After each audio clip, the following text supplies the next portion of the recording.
வணக்கம்மா. நான் உங்கள் அம்மு தோட்டம் சேனல் பேசுகிறேன்மா.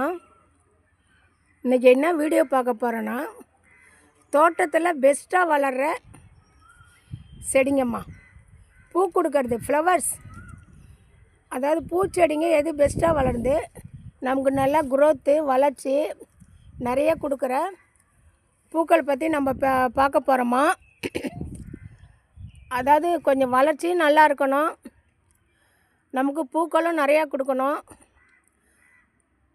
அப்படின்ற மாதிரி நம்ம பார்க்குறோம். இது வந்து சிகப்பு ஒத்த செம்பருத்திமா. இது நம்ம ஹெல்த்துக்கு நல்லது. இலையில தலையில் தேய்ச்சி வச்சும் குளிக்கலாமா. செம்பருத்தி இலை, நெல்லி இலை, நெல்லி, தோப்பு நெல்லி, கருப்புலன்னு. இது செம்பருத்தி வந்து ஒவ்வொரு வீட்லேயும் அவசியம் இருக்கிறதுமா. இது சரிங்களா, அவசியம் இருக்கணும். செம்பருத்தியில் அந்த மாதிரி தோலெல்லாம் இருக்கக்கூடாதுமா, கவர்லாம் எடுத்துடணும். செம்பருத்தி வந்து ஒவ்வொரு வீட்லேயும் இருக்கணும். தெய்வத்துக்கு உகந்தது, நம்ம சாமிக்கு வைக்கலாம். இந்த செம்பருத்தி இதழ் பிடிச்சும் டீ சாப்பிட்லாம் சரிங்களா. ஒரு 4-5 இந்த நடு மகரந்தத்தை எடுத்து போட்டோம் நம்ம தேநீர் சாப்பிட்லாம். நம்மக்கிட்ட இருக்கிற பூக்களில் செம்பருத்தி ரொம்ப மஸ்ட்டு, ஒவ்வொரு வீட்லேயும் இருக்கணும். செம்பருத்தி நல்லா வளருவாங்கம்மா, வளர்ச்சி அதிகமாக இருக்கும். ரெண்டாவது பூக்கள் நிறையா கொடுப்பாங்க. அவங்களுக்கு அப்பப்போ நம்ம ரெகுலராக கொஞ்சம் தண்ணி ஊற்றணும். வாரத்துக்கு ஒரு நாள் ஃபெர்டிலைசர் கொடுக்கணும். செம்பருத்தி நல்லா பிடிச்சி வளருவாங்கம்மா, சீக்கிரம் வந்துடுவாங்க சரிங்களா. இப்போ நான் ஜனவரியில் கவாத்து பண்ணி அதுக்கப்புறம் எனக்கு எப்படி எந்த அளவுக்கு வளர்ந்துருக்காங்க பாருங்கள். இந்த பாருங்கள், இப்போ இதை கவாத்து பண்ணணுமா நான். இந்த பாருங்கள், பூ கொடுத்துருக்காங்களே. செம்பருத்தியில் நிறைய விதம் இருக்குமா. இங்கே பாருங்கள், என்ன செம்பருத்தி வேணாலும் நீங்கள் வளர்க்கலாமா. நமக்கு வந்து பூ ஆனால் சிகப்பு இருந்தால் ஒத்த ரொம்ப பெஸ்ட்டு. இது வந்து சேண்டல் கலரு, நிறைய பூ நமக்கு மலர்றாங்க. செம்பருத்தி இவ்வளோ பெருசு வளர்ந்து தான் பூ கொடுக்குமா அப்படின்னு இல்லைம்மா. இதே பாருங்கள், சின்ன செடி தான், சின்ன செடியிலே இவங்க பூ கொடுத்துட்ருக்காங்க. இதே பாருங்கள், குட்டி செடி. அதாவது நீங்கள் செம்பருத்தி செடி வச்சு ஒரு மாதம் வளர 2 மாதம் எடுத்துட்டால் கூட ஒரு 4-5 மாதத்தில் உங்களுக்கு பூ கொடுப்பாங்க, கண்டிப்பாக கொடுப்பாங்க செம்பருத்தி. அதுக்கு உதாரணம் வந்து இதை காட்டுறேன் பாருங்கள். இவ்வளோ சீக்கிரம் பூ கொடுக்கறதுக்கு இது பாருங்கள். இது வந்து தை மாதம் திருவிழாவில் தான் மஞ்சள் செம்பருத்தின்னு வாங்கி வச்சேன். பட்டு தை, மாசி, பங்குனி, சித்திரை 4-5 மாதத்துல நமக்கு 6-7 பூ கொடுக்குறாங்க ஒரு நாளைக்கு. இன்றைக்கி ஒரு நாளைக்கு வந்து எப்பயுமே பூக்களுடைய குணம், ஒரு நாள் வந்து கொஞ்சம் கூட கொடுப்பாங்க, அடுத்த நாள் கம்மியாக கொடுப்பாங்க, அடுத்த நாள் கொஞ்சம் கூட கொடுப்பாங்க. அந்த மாதிரி செம்பருத்தின்னு இல்லை, எல்லா பூக்களுமே இவங்க நேரம் ஆகும் மலர. அதனால் நம்ம வீட்டில் இருக்கிறதுல பெஸ்ட்டாக வளரக்கூடியது, சீக்கிரம் பலன் தர்றது செம்பருத்தி ஒன்று. இந்த செவ்வந்தியும் சொல்லலாமா. செவ்வந்தி இதே பாருங்கள், தனியாக பட்ஸ் வராங்க. இந்த செவ்வந்தி வளர்ச்சி பாருங்கள் சரிங்களா. அவங்க நல்லா நமக்கு இதை கிள்ளி வச்சாலும் அடுத்து வருவாங்கம்மா. தொடர்ந்து நமக்கு இவ்வளோ சின்னதுலேயே பூ கொடுப்பாங்க.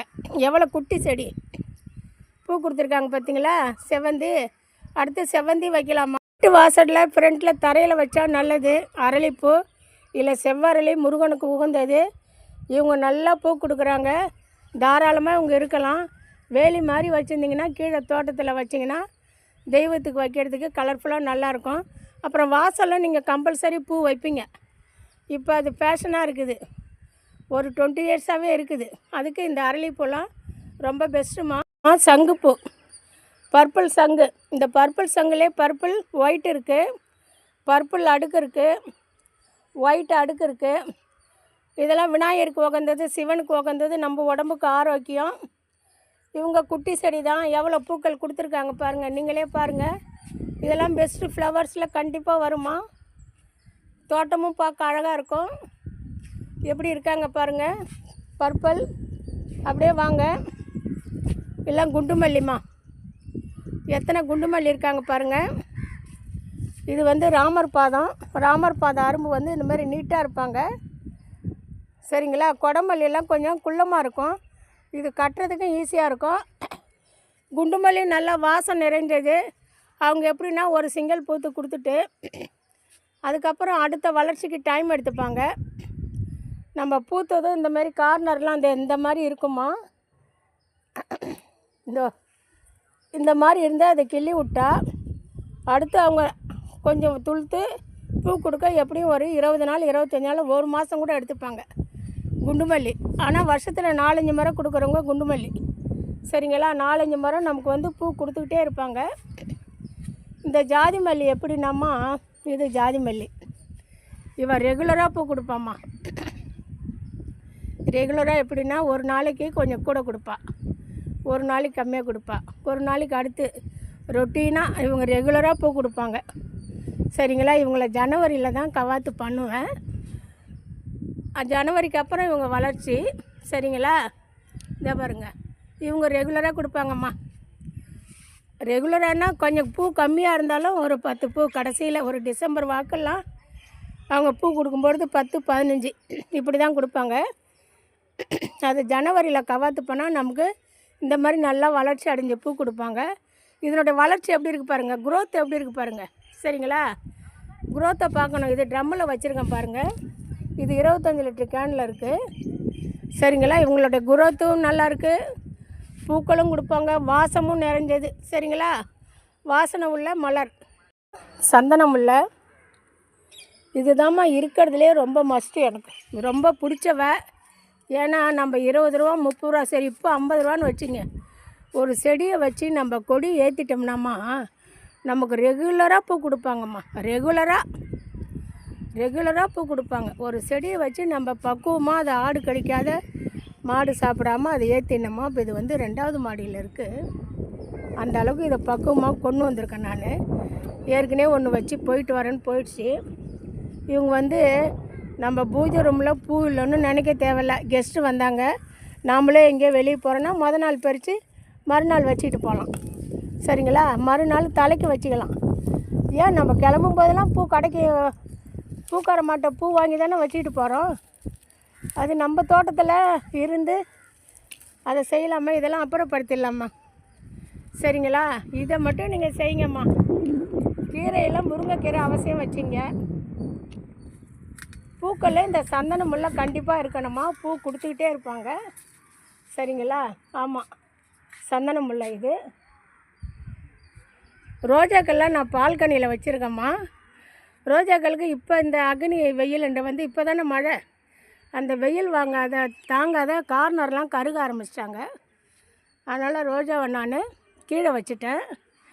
இதெல்லாமே பெஸ்ட்டாக வளர்கிற பூக்கள் நிறைய கொடுக்குற பிளான்ட்ஸு. வீட்டு தோட்டத்துக்கும் மாடி தோட்டத்துக்கும் ரொம்ப பெஸ்ட்டுமா. குரோத்தும் நல்லாயிருக்கும், பூக்களும் ரெகுலராக கொடுக்கும். இதை பாருங்கள், இதெல்லாம் பாருங்கள், இதெல்லாம் கிள்ளணும். இதெல்லாம் நம்ம உடச்சி விட்டுடணும். ஏன்னா எல்லாமே பூத்துட்டாங்க. இது உடச்சா கையை வலிக்குமா, நான் சாயந்தரம் வந்து உடச்சிக்கிறேன்.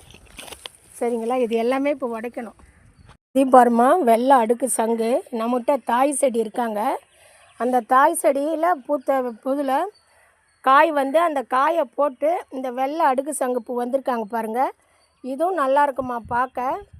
நம்ம ஒவ்வொரு செடியும் வைக்கும்போதும் அதில் விதை வருதான்னு பார்த்து அந்த விதையை போட்டு நம்ம திரும்ப வந்து உற்பத்தி பண்ணணும். பார்த்தீங்களா, பாருங்கள், இதில் 2 செடி இருக்காங்க. இந்த பாருங்கள் எப்படி பூத்துருக்காங்க பாருங்கள். வெள்ளை அடுக்கு சங்கு மஸ்ட்டுமா.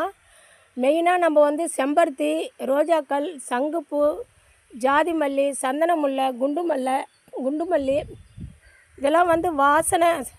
குண்டு மல்லி, ஜாதி மல்லி, சந்தன முல்லைலாம் வாசனையாக இருக்கும். பூக்கிற இடமும் வாசனையாக இருக்கும். மாடி தோட்டமாக இருந்தால் மாடி தோட்டமும் வாசனையாக இருக்கும். 2வது செம்பருத்திகள், இது அழகுக்கு, பூஜைக்கு. சரிங்களா, செம்பருத்தியும் பூஜைக்கு. ரோஜாக்களும் நமக்கு கண்ணுக்கு விருந்து. ரோஜாக்கள், சங்குப்பூ இது எல்லாமே கொஞ்சம் ஃபாஸ்ட்டாக வளர்கிற செடிகள் தான் பெஸ்ட்டு செடிகள். கலர்ஃபுல்லாக இருப்பாங்க பூக்கள். சரிங்களா, இந்த மாதிரி நீங்கள் தோட்டத்துக்கு வைக்கலாமா, வைங்க. என்னுடைய சேனல் வந்து அம்மு தோட்டம் சேனல். பூச்செடியெலாம் நான் வச்சு செம்பருத்திலாம் எப்படி வைக்கணும், எலுமிச்சங்கன்று எப்படி வைக்கணும், கொடி வகையெல்லாம் எப்படி வைக்கணும் டெமோ போட்டிருக்கேன் பாருங்கள். பெஸ்ட்டு பிளான்ட்ஸ் தான் இது. பெஸ்ட்டு பிளான் நமக்கு வளர்ச்சியும் இருக்கணும், பலனும் இருக்கணும். சரிங்களா, அதை நம்ம பார்க்கணும். வாரத்துக்கு ஒரு முறை மாடி தோட்டமாக இருந்தால் ஃபெர்டிலைசர் கொடுக்கணும். கீழே பூமியாக இருந்தால் ஒரு மாதத்துக்கு ஒரு தடவை கூட கொடுக்கலாம். பூமியில் அனைத்து சத்தும் இருக்கும். இல்லை 20 நாளுக்கு ஒரு முறை கொடுக்கலாம். பாருங்கள், சப்ஸ்கிரைப் பண்ணுங்கள், கமெண்ட் பண்ணுங்கள், ஷேர் பண்ணுங்கம்மா. ரொம்ப நன்றிம்மா.